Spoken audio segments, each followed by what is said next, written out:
Well, whenever I have any family gatherings, my grandma greets us with the same greeting, my cousins and I. She says, "你胖了," which, if you're Chinese, means you've gotten fatter. She makes other observations like, your jacket's too tight. I don't really tell her that the new trend is to have tighter jackets, or that my head is shaped a little funny, and I don't tell her that my head shape is actually part of her genetics. But I also make observations about my grandma as well. She loves to save money, which I do as well. But here are some examples. My grandma, she reuses saran wrap over and over again. It's supposed to be used once, thrown away. She also uses paper towels as actual kitchen towels, so she'll dry them out and reuse them again. And most creative of all is that, she actually also has all her Tupperware is Chinese takeout that she reuses and washes. But most creative of all that I've seen her do is she has, whenever she runs out of toothpaste in her toothpaste tube, she cuts open the back of the toothpaste. I just saw this the last time I was at home. And she scrapes out the rest of the toothpaste with her toothbrush. So she's really, really thrifty. And we all make observations in one form of another, some subconscious observations and some unconscious observations. I grew up in a non-traditional Chinese family. My father was a musician, and my mom was a journalist. My mom came to America originally with this dream to be a journalist, and like her father was a journalist, and she started in the mailroom, and eventually she ended up leading a 1,000-person news organization. And like most journalists, my mom was really, really good at making observations.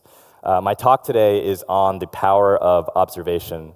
I believe that if we make more frequent observations and we observe the right things, the world will be a place with more ideas, more empathy, and more joy. I have a 3-part framework to making observations. Look for problems, look for beauty, and look for lessons, and I'll just go through each one. So just starting with looking for problems. Over the last 4 years, I've worked with over 150 digital products for different startups and brands. Here are some of them, and one of the attributes that I find most common among both product owners and founders is their ability to quickly identify problems. In my own life, I keep notebooks of different problems that interest me, and you all may have different problems that interest you all, but my notebook is called Business Ideas. I'm a business person, so I love just finding problems and then thinking about how they relate with business ideas. So this is actually just an example of one of my notebooks. This is an actual screenshot from my notebook, so it's just ideas from the end of 2016 until more recent, but you can just see some of the problems that I deal with on a daily basis. One of them being, whenever I get on a flight, there's always a baby that's screaming on the flight. So I wrote down, create an instrument that allows babies' ears to be dealing with the pressure, because that's part of the reason why they're yelling. Or get rid of pigeons in outdoor restaurants. If you all have probably had an experience where you're outdoor enjoying a nice meal and a pigeon gets dangerously close to your foot. So it's like outdoor restaurants need to have some instrument for dealing with these pigeons. And there's other more serious things like how to revolutionize the credit score, which is a painful process. But if you all have issues finding problems, I start with this framework. I start with everyday items, like something like a toothbrush, and I'll say, toothbrushes, they're hugely wasteful of resources. You have to constantly throw them away and reuse them. You have to floss and brush your teeth. Everybody's mouth is a little bit different, and yet we all use a similar toothbrush. It's also hard to know when you're done brushing your teeth. You might brush your teeth for 30 seconds. Some people brush their teeth for 2 minutes, but when are you really done? Toilets is another example. I could go on and on about toilets. All of you probably have experienced something. Clogging, right? Everybody's clogged the toilet before and had an embarrassing situation. Maybe you were at a neighbor's house. And you had to ask for a plumber. They waste tons and tons of water. Toilets haven't been innovated for a long time. they're dirty. If you're in a public toilet, you have to touch the kind of handle to bring it up and down. And there are all sorts of issues that can be solved, but these are just kind of silly examples. I next think about more complex problems that need to be solved. These are issues that may be a little bit more nuanced, that may not have a direct answer. This could be a question like, what were American voters thinking when they voted for Trump, for example, or why does racism still exist today, or why do some neighborhoods or schools thrive while others don't? So really thinking through those problems. And then finally, I think through the deepest human problems, and that's problems that we as humans have struggled with since the beginning of time. What is the purpose of our lives? Where do we come from? What gives us true happiness and joy? Many of you have probably heard of William Wilberforce, who was one of the main legislative forces behind the abolishment of slavery in the UK. But most people probably haven't heard of Hannah More. She was a friend of William's, and she was a poet, a playwright. She was an early advocate for women's education, and she was an abolitionist as well. She wrote a poem called Slavery, which ended up being one of the key pieces behind legislation and key pieces that really turned the public tide towards the opposition of slavery.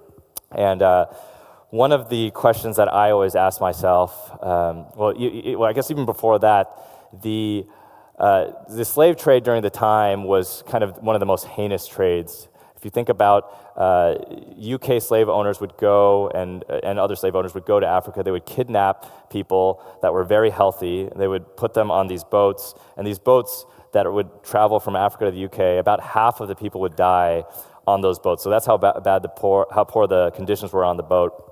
And then secondly, there were slave owners that would throw their slaves overboard in an effort to collect on an insurance claim. So they were treated like property. So this was something that was very clearly wrong, but so few people spoke out against it. So, my question to ask is, why did she speak up, whereas so many others kept silent? And so the first thing that I mentioned was look for problems, but it's not enough to just look for problems.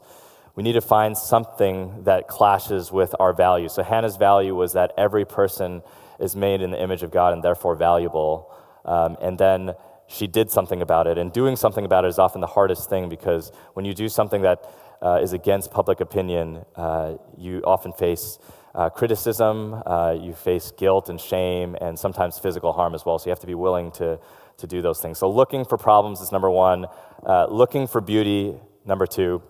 We live in this generation and culture that loves doing easy things. I, admittedly, after work, would love to just go home, sit on the couch, and watch Netflix, like maybe many of you. It's always easier to sort of disconnect. If you look at some of the biggest companies today, Google, Facebook, Apple, and Amazon, they deliver things quickly, which is why they're so valuable. And there's nothing wrong with efficiency and productivity and doing things fast, but sometimes it creates an association that everything should be fast and easy to get. And often the most beautiful things are complex, and they take time to appreciate and intentionality. Working in the technology industry, I see on-demand companies all the time. Some of you are familiar with Uber and Airbnb, some of the biggest on-demand companies, but there are hundreds of on-demand companies. I hear the most random ideas that you wouldn't believe that people are coming up with. There's on-demand dog walking, on-demand babysitting, on-demand, you name it, they have it. So in this generation, it's even more difficult to take the time to say, complex things are not necessarily complex, but things that are rich and sometimes take time to process. Some of those things are the most beautiful things. An article in The Atlantic came out more recently that showed that post-iPhone, high schoolers are getting their licenses later and later, and they're hanging out with their friends less and less in person. And really showing that people are using social media to interact with each other, but they're not necessarily talking with each other face-to-face anymore. One of the quotes that I find sums this up very well is a quote by one of my favorite pastors, and he says, "Raking is easy, but all you get is leaves. Digging is hard, but you might find gold." In a cursive, and it is in. Beautiful things take effort and time, and I urge you all to kind of look for, watch a critically acclaimed movie, even though if it's hard to understand, watch it over and over and ask yourself, why is this critically acclaimed? Read a long-form book or article that has stood the test of time. I find that some of the things that have lasted throughout time, those things have competed against millions of other things, and therefore, they stood the test of time and are, extremely beautiful. Or go to a park and listen to the sounds, something as simple as photosynthesis, which many of you know. A plant takes in water and carbon dioxide and then sunlight and then produces glucose, which is food for itself, and then oxygen, which we breathe in. It's a miracle that's happening all around us, and we kind of take these things for granted because we just see it all the time and we don't think much about it. So take the time to process these things. When I was a kid, this is me. When I was a kid, my dad used to force me to listen to classical music. He would take us to classical concerts.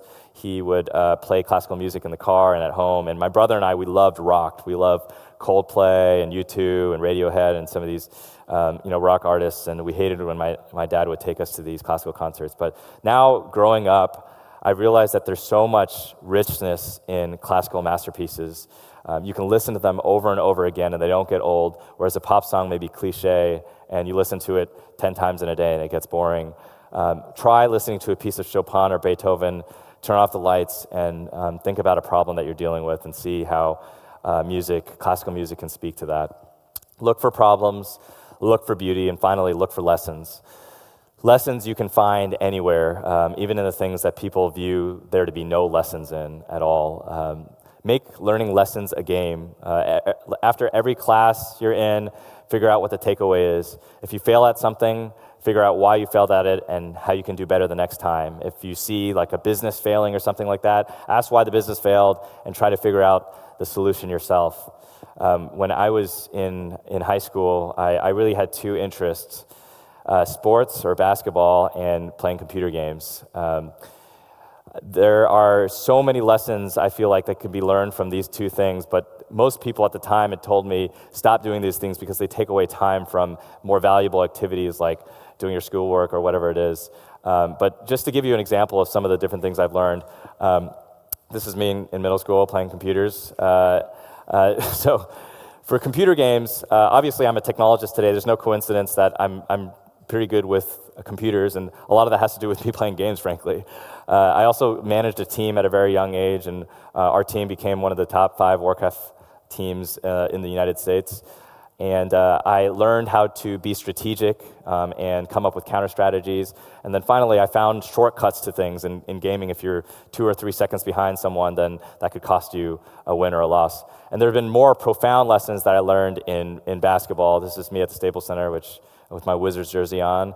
And some of the best lessons I've learned have been in basketball. So, for example, I come from DC, and I follow the Wizards. If you're an NBA fan, you know that the Wizards are horrible. Over the last 30 years, we have the second worst record cumulatively in that period of time.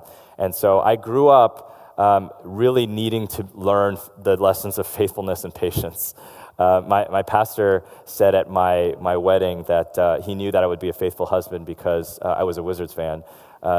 It was painful growing up. It was always a lost overtime, a missed call. Something always went wrong. But it taught me that some of my greatest joys came from following this painful team and having association with friends. Secondly, encouragement. Home court advantage is one of the most valuable statistics that is used nowadays.